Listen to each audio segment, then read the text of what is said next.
Hi everyone, in front of me I've got Samsung Galaxy S24 Plus, and let me share with you how to add the photo to contact in this device. So let's start with opening your contact list, for example with the usage of the dialer. Just tap on the contacts, and now let's find the contact you'd like to edit and tap on it.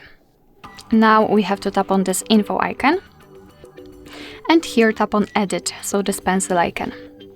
Now let me tap on this section and let me quickly remove the photo. So this is basically what you will see after entering the contact which does not have any kind of photo assigned.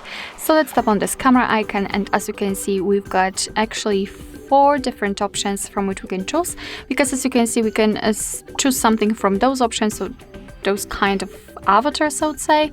We've got also the AR emoji. I did not want it to edit it. The gallery, so of course we can choose something from them, from our own photos, and we can tap on the camera, so your device will open the camera app, and this is the best option to choose if you've got the person right in front of you and if you're able to catch a photo of him or her. I'll choose something from the gallery, so let me tap on it. Let's find the photo. And right now in this section we can zoom in or out the photo. We can also change the position of this highlighted circle. We can also change the size of it, and basically thanks to it we can decide what we will see after saving the whole contact, because this area is responsible for it. So let's simply tap on done, and as you can see the photo will be immediately applied in this section. So if you're happy with your choice, if you're happy with the results, simply tap on save. And this is how our contact will look like after setting the photo. Of course, you will be able to see it on the contact list and, for example, during all incoming calls from that number.